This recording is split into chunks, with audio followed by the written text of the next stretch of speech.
Saludos, muy buenas tardes, sean todos bienvenidos y bienvenidas, como no, un programa más de Más que Política, acercarle a ustedes la actualidad de la política más cercana, aquella que ustedes demandan más información, es nuestro objetivo, pero permíteme que hoy ampliemos ese objetivo y pongamos el punto de mira en la actualidad de la política nacional, porque hoy se investiga como presidente de la Nación en esas votaciones que se hacían en el Parlamento español, don Pedro Sánchez.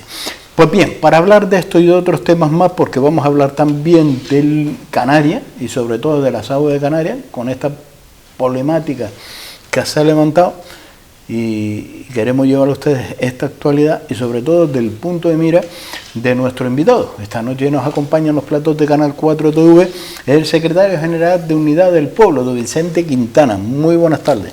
Muy buenas tardes. ¿Cómo estamos? Bien. Bastante bien. ¿Qué valoración hace de la investidura? Bueno, vamos a ver lo que va a suceder en los próximos meses y a ver por dónde salen los tiros. Yo me imagino y estoy convencido de una cosa, está muy ajustadito todo, o sea, ya se vio hoy, o sea, solamente hay 2 votos de diferencia, ahora hay una hoja de ruta importante, entre ellas está el tema de la elaboración y aprobación de unos nuevos presupuestos generales del Estado, porque los presupuestos que ahora mismo están en vigor son los que hizo el señor Montoro del Partido Popular.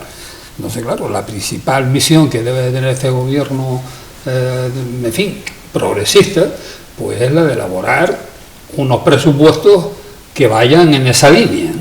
Entonces, me imagino que los próximos 4 o 5 meses, a lo más tardar, pues haya unos presupuestos y veremos allí, con esos presupuestos encima de la mesa, veremos el talante y los derroteros que va a tomar el nuevo gobierno, ¿no? O sea, aquí no hay más que hechos. O sea, los hechos son los que van a demostrar que verdaderamente se va a poder cambiar alguna cosita. Hombre, de todas maneras, ya en ese pacto firmado entre el PSOE y Podemos, hay cosas que pueden estar bien y cosas que están menos bien, ¿no?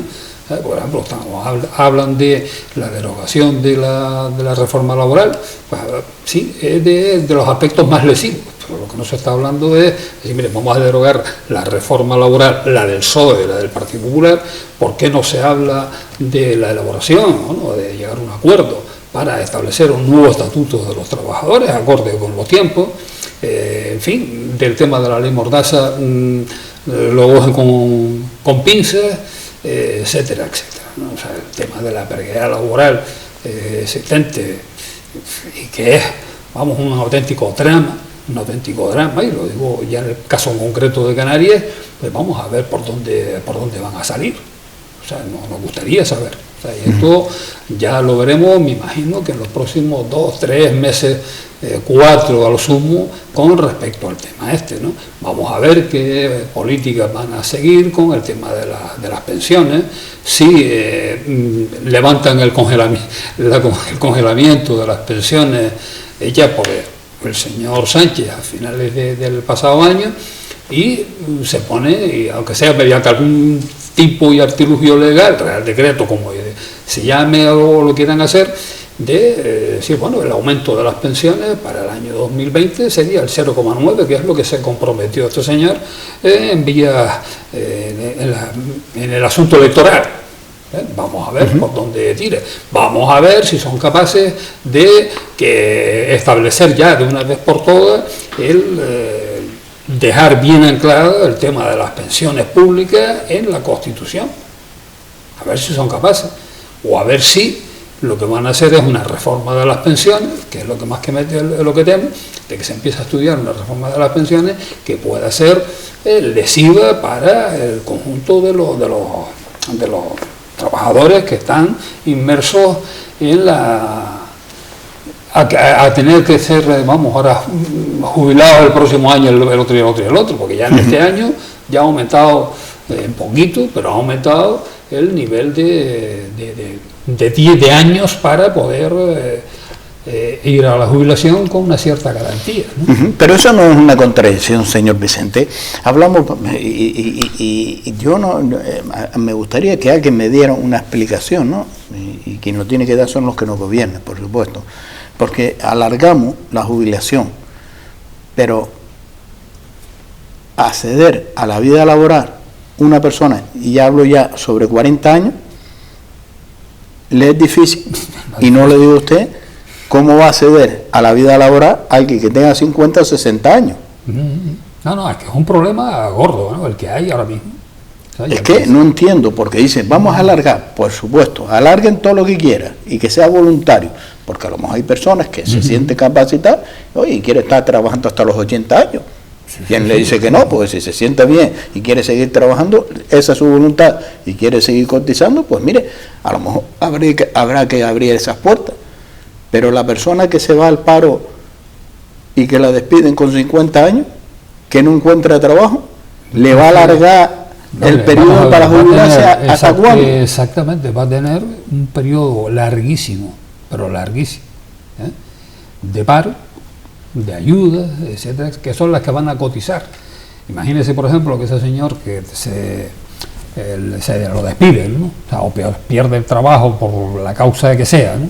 Y que estaba, por ejemplo, cotizando por 1.200, 1.500 o 1.800 euros, de repente eso se acaba, entra en la fase de estar cotizando, ¿no? por las ayudas estas de 500 euros, de 400, de 600.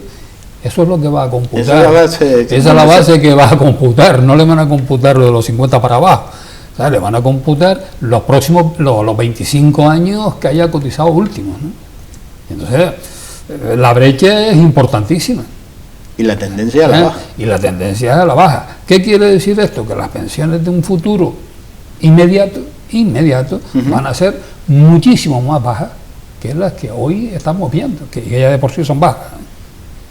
En un futuro inmediato van a ser bajísimas, que de eso no hablamos, que de eso ya no quieren hablar, porque claro, va a llegar el momento que van a decir, mire, si usted quiere cobrar más de 500 euros, por favor hágase un plan de pensiones, hágase usted un plan de pensiones para complementar lo que... Sí, pero ¿qué garantía le da un plan de pensiones? Yo desde mi punto de vista ninguna, ¿no? Porque los bancos son los bancos, esa inversión se hace como se ha hecho. Exactamente. Y de buena primera ¿Quién gana es la banca, eso está más claro que el carajo. La banca abriendo la puerta ya está ganando. Sí, ya eso están ganando. Entonces, claro. Eso no lo vamos a poner en duda. Exactamente. Entonces, ese es el gravísimo problema. ¿Qué garantías hay? Que no las va a haber, no las va a haber. Y aquí lo que se trata es la defensa a ultranza de las pensiones públicas, pero con una cierta dignidad. Con una cierta dignidad. Es que hablamos de la subida del salario mínimo interprofesional, pero no se habla de la pensión mínima para poder vivir. Exacto. Sí. De eso no se habla. No, es que tampoco les interesa hablar. Y hablamos de lo que es popular, que es el salario mínimo interprofesional, que hablamos con el sector empresarial y todo el sector empresarial está de acuerdo en subir el salario de los trabajadores, pero dice, oye, mire, es que yo le subo el salario, que estoy de acuerdo que un trabajador cobre 1.200, 1.300, pero mire, es que la mochila que tengo que pagarle al Estado, porque lo que conlleva es recaudar para el Estado, que es lo que no le explica a la ciudadanía, no le explica al trabajador, es el doble de lo que le pago a él. Yo le pago a él 1.200 euros y tengo que pagar la cotización de IPRF y Seguridad Social otros 1.200 euros. Indudablemente eso es un hándicap que hay ahí. ¿Ya? Pero que la necesidad de que la gente, ¿sabe? Que los trabajadores tengan un salario digno, porque eso significa dos cosas.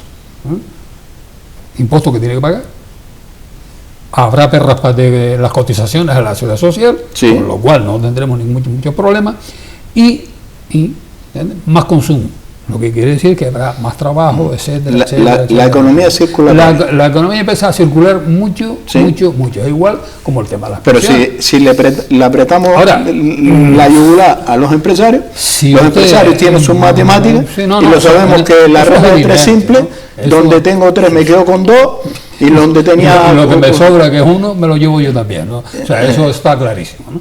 Pero, ya digo, la necesidad vital que hay de que exista un nuevo estatuto de los trabajadores. Sí, pero es que no vemos que hay una voluntad, que haya un gobierno que debería ser un pacto de Estado, porque yo pienso que todos los señores, los 350 diputados y diputadas que se sientan en el Parlamento español, todos se van a romper la vestidura y la verdad que se va a dejar la piel para que todos los españoles tengamos un nivel de vida fabuloso. Eso lo tengo clarísimo, ¿no? Pues yo, la verdad, no, yo nada más veo cuando, no, es que cuando salen que se van para la casa, es cuando salen corriendo. Yo pensaba que entraban corriendo para llegar a estos acuerdos, pero bien, cuando se presentan, todos se presentan con ese lema. Otra cosa que después el lema es, no, yo venía aquí por los intereses míos, no los de ustedes. Pero bien, ustedes me han dado la confianza, todos los colores políticos, aquí no vamos a discriminar ninguno, porque todos van a lo mismo, por lo menos lo que demuestra que el interés de los ciudadanos le importa muy poquito, o nada, algunos. No se habla de eso, no se habla de que haya un pacto de Estado de todas las formaciones políticas con los sectores sindicales, con los sectores empresariales, para decir, vamos a fijar una estabilidad, vamos a fijar unos sueldos para que los trabajadores tengan un salario digno y para que los pensionistas también tengan un salario digno. Bueno, ese pacto no hay. Eso es lo que estamos diciendo, es decir, hágase ese pacto, trabájese por ese pacto. Lo que no se puede estar haciendo es reformas laborales que lo único que hacen es vía arriba y vía abajo, empobrecer a los que están trabajando, meterlos en una dinámica o una rutina de precariedad laboral casi absoluta, lo estamos viendo en Canarias, donde la gente que está trabajando, mucha gente que está trabajando, son pobres, Entonces, con eso hay que acabar. ¿Cómo se acaba? Legislando bien, llegando a acuerdos entre los sectores económicos y los sectores sociales, si no pasa absolutamente nada por sentarse en la mesa con las organizaciones empresariales, los sindicatos, pero vamos a hacer las cosas bien, y de una vez bien, para todo. Y de una vez para todo, exactamente, de una vez para todo, porque si hay una cierta confianza en las cuestiones de trabajo, la economía funciona. Ahora, lo que no podemos estar haciendo es que gane uno y haya 1000 que pierde. Eso es lo que no se puede consentir. Porque, por ejemplo, una de las cosas que hace poco estuve yo leyendo, que no es la primera vez que se ha dicho, ¿no? Eso cuando están hablando del famoso déficit de la seguridad social. Mire, ¿me lo puede explicar? ¿Me lo puede usted explicar? Digo, si se está, las cotizaciones anuales, ¿no? Se habla, y además hay datos fehacientes de eso, estamos hablando de unos 130 y pico mil millones de euros. Y lo que se paga de pensiones son unos 90.000 millones y pico. La diferencia que hay ahí, ¿dónde está? ¿Esa diferencia dónde está? Pues estamos pagando, con esa diferencia estamos pagando cosas que se deberían de estar sufragando y pagando a través de los presupuestos generales del Estado. La propia administración de esto que estamos hablando, de las pensiones y tal, de la seguridad social, se pagan con las cotizaciones. El fomento al empleo se paga con las cotizaciones. Pero bueno, esto es de loco. Claro, con razón. Esto no hay forma humana de llevarlo hacia adelante. Yo la pregunta que he hecho muchas veces es, el Ministerio de Defensa cuando hace un contrato para adquirir armas, pistolas, cañones, aviones y tal, igual, ¿con qué lo hace? La administración de las Fuerzas Armadas se paga con el dinerito que tiene, tal, o ¿cómo se paga? Se paga todo eso a través de los presupuestos generales del Estado, todo. O sea, toda la administración de todos los ministerios habidos y por eso se paga todo a través de los presupuestos generales del Estado. Páguese también esto a través del Ministerio de la Seguridad Social, o como quieren llamarlo ahora. Es que esa es la cuestión. Esa es la historia. Y lo que no se puede es estar haciendo una reforma a las pensiones, como hizo el señor José Luis Zapatero, que en vez de mejorar, lo que hizo fue empeorar más la situación. Porque vamos a ver, un joven hoy, ¿no?, que sale de una facultad, en fin, sale de un instituto de formación profesional con muchísimas ganas de trabajar. Y se pega 1 año, 5 años, 6 años sin encontrar trabajo y en el mejor de los casos, trabajitos de repartidor. Trabajará de lo que sea, menos lo que estudió. De acuerdo. Entonces, ese señor dice, bueno, mi perspectiva, ¿cuál es? Con 25 años, 26 años, un montón de años en el paro, lo más seguro, cuando tiene 30 consigue el primer trabajo, y dice, y ahora tengo yo que estar cotizando durante 30 y tantos años, 37 años, para yo poder llegar a cobrar una pensión. ¿Y qué pensión? Ya me dirá, o sea que es un problema grave, el que hay. Entonces, por eso lo que se necesita sencillamente son políticas de Estado serias. Es decir, bueno, vamos a solucionar ya de una vez por todas el problema que hay, ¿no? Según ellos, que hay un problema de liquidez importante, ¿no? En el tema de las cotizaciones, etcétera, etcétera, etcétera. Y mire, vamos a arreglar este asunto. Vamos a arreglarlo. Y de paso, si tienen tiempo, que yo creo que sí, que podrán tener tiempo, mira, vamos a hacer una auditoría de la famosa UCHEA, el fondo de reserva ese, que en 5 años fue dilapidado por parte del Partido Popular, que era el que gobernaba en ese momento. Es decir, oye, pues, esto es lo que hay, esto es lo que hay. Entonces, o se toman medidas serias, y para eso se necesita llegar a un gran consenso entre todos, para solucionar el problema de muchísima gente, de millones de personas. Lo comparto. No hay otra. O sea, no hay otra. Don Vicente, tengo otro tema sobre la mesa importante. Y parece ser que el único formación política que ha llevado este tema y ha hecho una pregunta a través de otra formación política ha sido la Unidad del Pueblo. Ya hablamos de la situación de las aguas en Canarias. Bueno, vamos a ver, nosotros no solo hemos llevado al Congreso de los Diputados el tema en fin, del problema de las aguas territoriales de Canarias, o nosotros tenemos las aguas canarias, sino que también lo hemos llevado a la Comité de Peticiones del Parlamento Europeo. Yo espero que ahora, en los próximos meses, podamos otra vez reiniciar todo ese proceso, porque queremos que se nos escuche. Queremos que se nos escuche y que alguien diga qué es lo que está pasando. O sea, todo el mundo ha visto que en los últimos 20 días saltó ahí las alarmas cuando algún periódico pues dijo aquello de el gobierno de Marruecos ha elaborado un decreto y tal que lo van a enviar al Parlamento marroquí para el tema de la delimitación de las aguas territoriales, la ciudad de ellos, obviamente. Entonces nosotros decimos y somos conscientes de esto, ¿no? Con las leyes internacionales en la mano, con la Convención de Naciones Unidas sobre el tema del mar, la conferencia de Montego Bay, está clarísimo que Marruecos sí lo puede hacer. Claro, las pretensiones de Marruecos son importantes, pero con las leyes, insisto, con las leyes internacionales en la mano, lo puede hacer. Ellos están hablando, por eso ha salido, y esa es la preocupación que hay, es yo quiero hacer esto, quiero que mis aguas lleguen hasta la frontera con Mauritania, ¿vale? Por el tema de la ocupación que ellos tienen del territorio del Sáhara, que está ocupado ilegalmente, y esto hay que insistir en una cuestión. La potencia administradora de ese territorio todavía es España. Todavía es España. España lo que ha dicho es, de ese asunto no quiero saber nada, yo me marché de allí de la forma que se marcharon,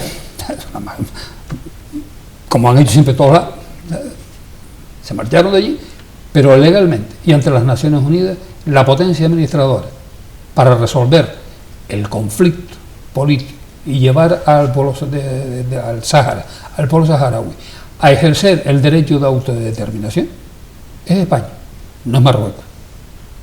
Porque desde el año 1991 se llegó a un acuerdo entre Marruecos y el Sáhara de decir, sí, le vamos a hacer, que ustedes no peguen más tiros, que vamos a hacer un referéndum. Todavía no se ha visto referéndum por ningún lado. Lo que sí se ha visto es que Marruecos sigue expoliando los recursos naturales del pueblo del Saharaui y ahora quiere tener todas las bendiciones de la comunidad internacional, en este caso de Naciones Unidas, cuando ellos están diciendo, mire, yo quiero establecer mis límites marítimos. Sencillamente por una cuestión, porque ellos dicen, bueno, yo voy hasta la frontera con Mauritania, extiendo la vista hacia arriba y me veo que cuando se llega a las 350 millas entre lo que es su zona colindante, la zona económica y la zona económica exclusiva y tal, y llegan hasta el Hierro. Casualmente, lo que se está ahora discutiendo, y es lo que ha hecho y lo que quiere el Reino de Marruecos, es decir, yo quiero participar, porque es mío, según ellos, de las riquezas naturales que están en el fondo marino, que es el famoso telurio. O sea, que se supone que el 10% del recurso del telurio a nivel mundial están ahí. Y eso es un mineral estratégico. Casualmente, en un momento, hace unos cuantos años, Portugal y España, al parecer, se ponen de acuerdo y dicen, bueno, vamos a delimitar, pero no delimitaron desde el archipiélago chinijo, España en este caso, no, cogieron la isla del Hierro, tal, sacaron compases y tanto Portugal como España, y dicen, para aquí y para allá. Y es lo que han hecho. Obviamente, eso es una actitud totalmente ilegal, porque nos ha contado con Canarias.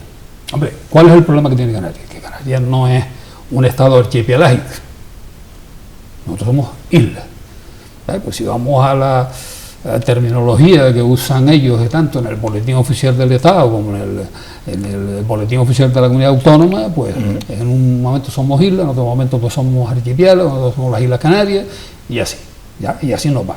Pero aquí no se ha hecho absolutamente nada, ni antes, ni ahora, para saber exactamente en qué situación está todo este asunto. Y han habido a lo largo de las últimas décadas personas que han planteado en el Congreso de los Diputados, es decir, mire, hay que empezar a ponerse de acuerdo para delimitar el tema de las aguas territoriales.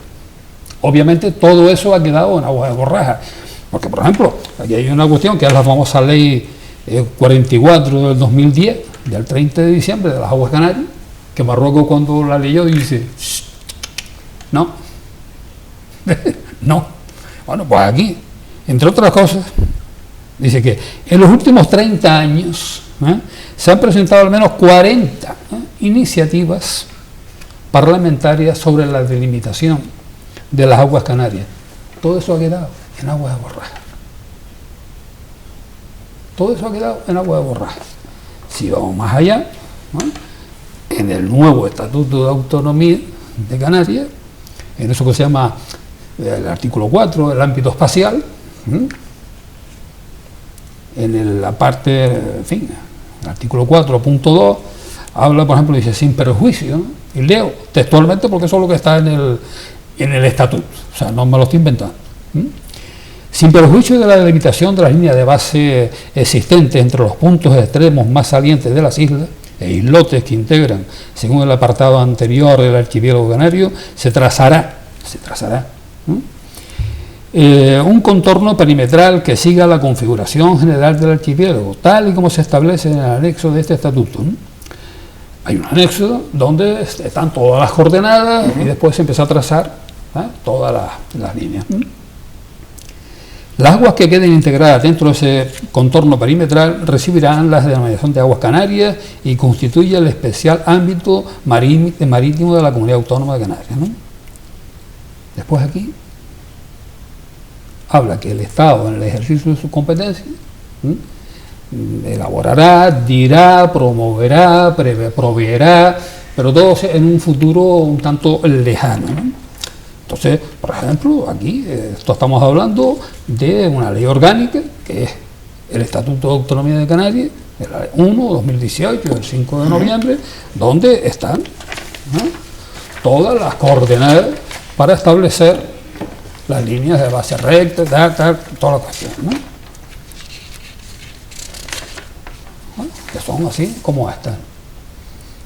O sea, estamos... Pero entonces vamos más allá. Vamos un poquitín más allá. Vamos avanzando. Resulta que en contestación a preguntas que han hecho diversos diputados de diferentes organizaciones políticas, aquí también está otro documento oficial que es del Congreso de los Diputados, viene a decir el gobierno de turno, al que le tocó. Al que le tocó, dice, mire, no hemos delimitado, mire, es que no tenemos competencia, mire, es que no tenemos la soberanía sobre. O sea, sí, hemos mandado a la comisión de límites de la pues hemos mandado esto, pero esto va a tardar muchos años, además te lo dice, mire, esto va a tardar muchísimos años, y hay que ponerse de acuerdo con el Estado ribereño. ¿Cuál es el Estado ribereño? Marruecos. Pero se olvidan del Sáhara. Se olvidan del Sáhara. Por lo cual, condición indispensable es que el Sáhara tiene que ser un Estado independiente. No puede estar bajo la tutela de Marruecos. Ahora viene otro problema. Nosotros no estamos bastante lejos de lo que es España, ¿no? Va a permitir, ¿no?, la CONVEMAR, o sea, la Comisión de Naciones Unidas sobre el tema del mar, va a permitir el tema. Porque nosotros, insisto, ¿Tiene sus dudas? yo tengo todas las dudas del mundo, tengo todas mis dudas, ¿no? O sea, hasta ahora nadie ha aclarado de que podemos, de alguna forma más o menos unilateral, que no se puede, ¿no?, establecer la mediana. La mediana hay que establecerla entre lo que es Lanzarote-Fuerteventura con Marruecos y de ahí para abajo con el Sáhara. Y la parte del Hierro hay que empezar a hablar con los portugueses por el tema de las Islas Salvajes, que teóricamente quedarían dentro de nuestra zona exclusiva, pero eso está bajo soberanía portuguesa, o sea que allí hay que empezar a hablar también con los portugueses. Entonces, lo que a mí me llama la atención, lo que a nosotros nos llama la atención, es que los gobiernos aquí de turno, si se han enterado de esto, si el Parlamento de Canarias está al tanto, si el gobierno o el Estado español le ha comunicado, no ahora, sino antes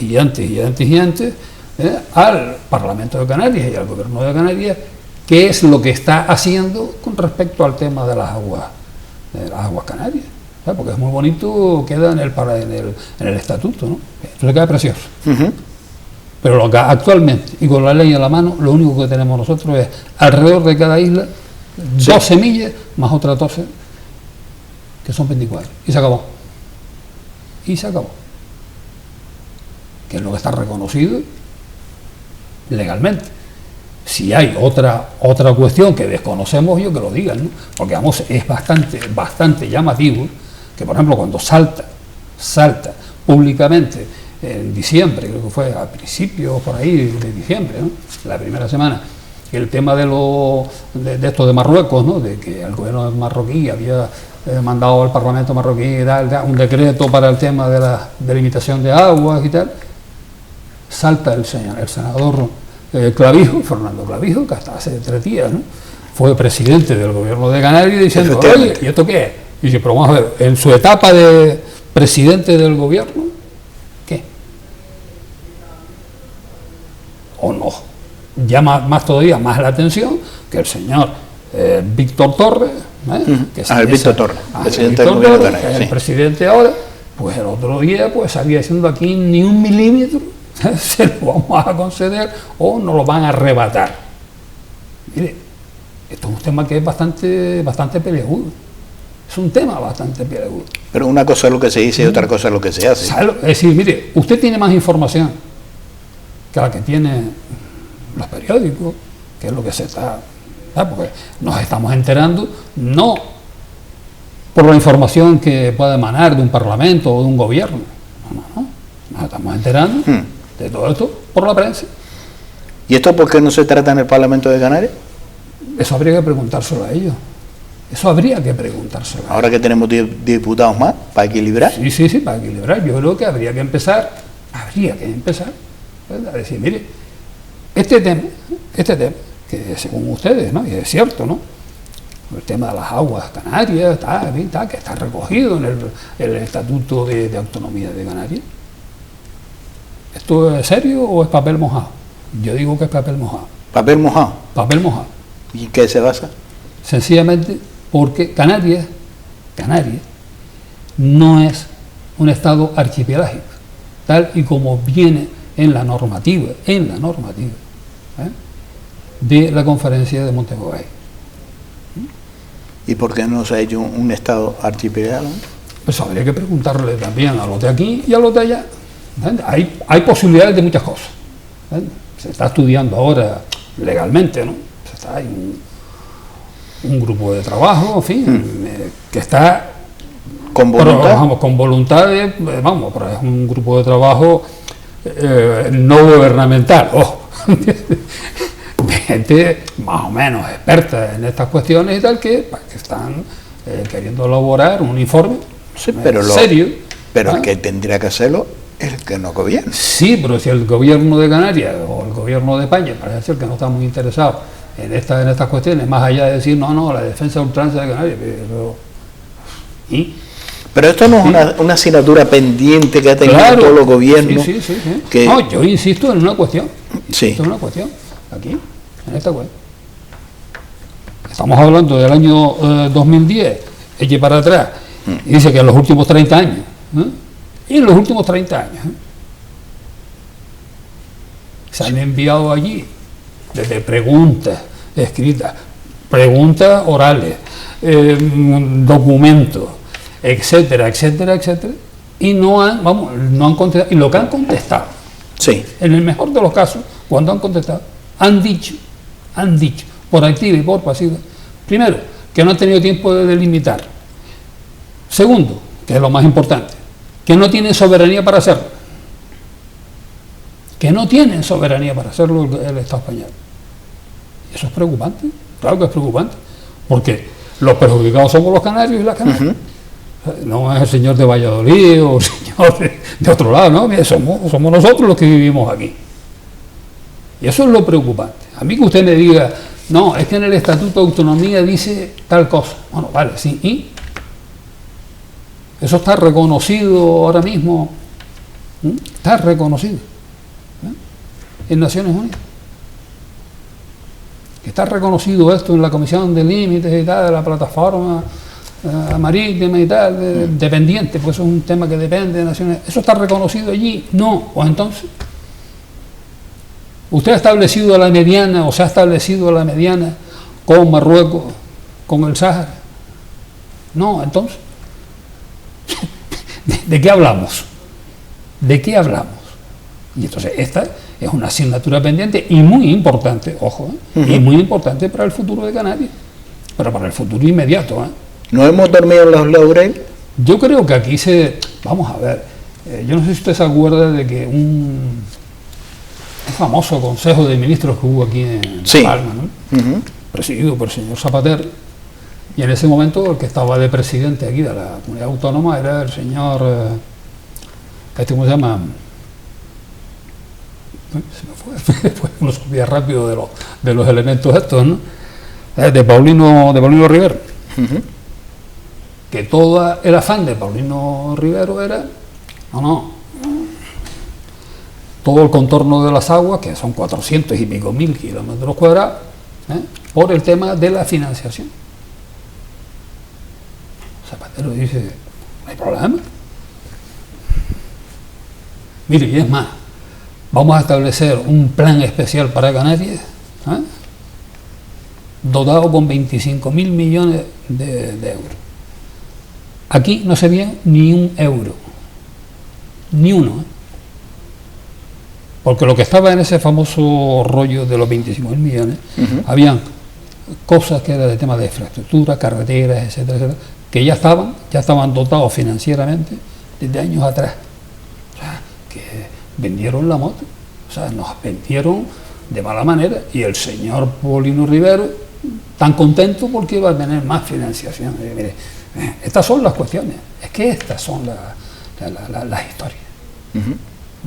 Entonces, o aquí nos ponemos seriamente a trabajar en este aspecto, es decir, mire, esto es una cuestión de futuro, pero de un futuro inmediato.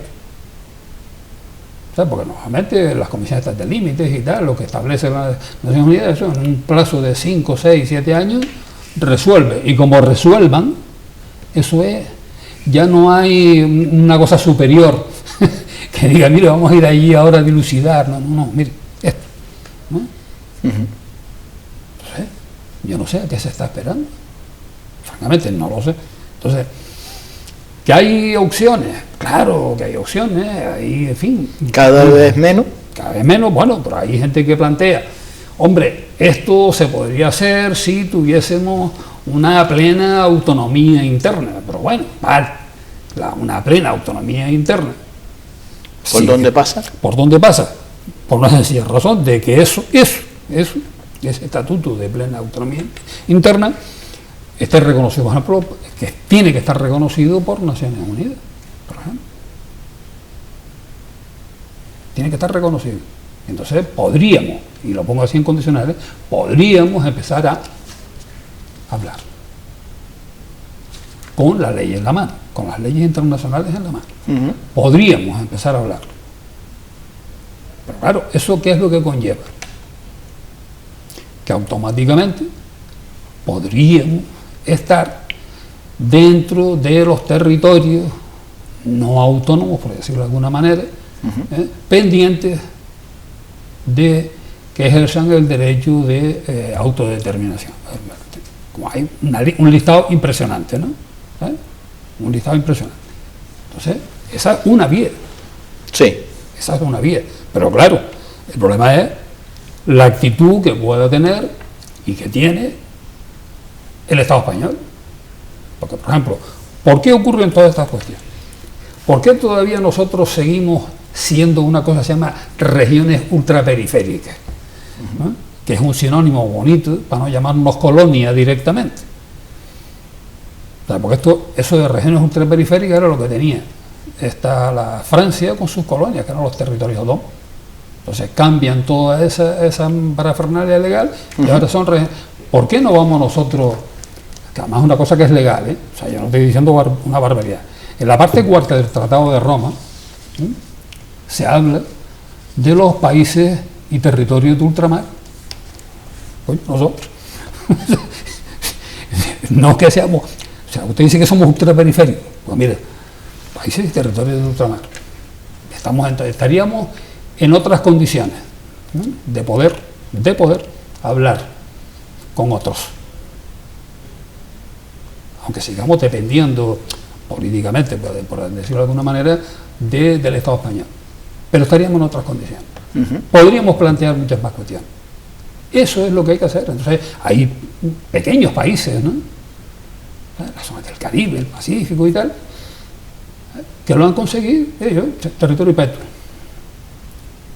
Y automáticamente levanta la mano y dice, mire, mi isla puede tener 300 kilómetros cuadrados, ¿no? Pero mire, yo te empiezo con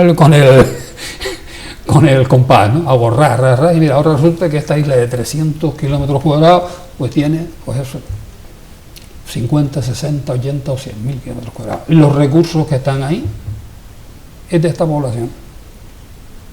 ¿Qué es lo que se necesita? Es decir, al noroeste del Hierro hay unas riquezas minerales impresionantes.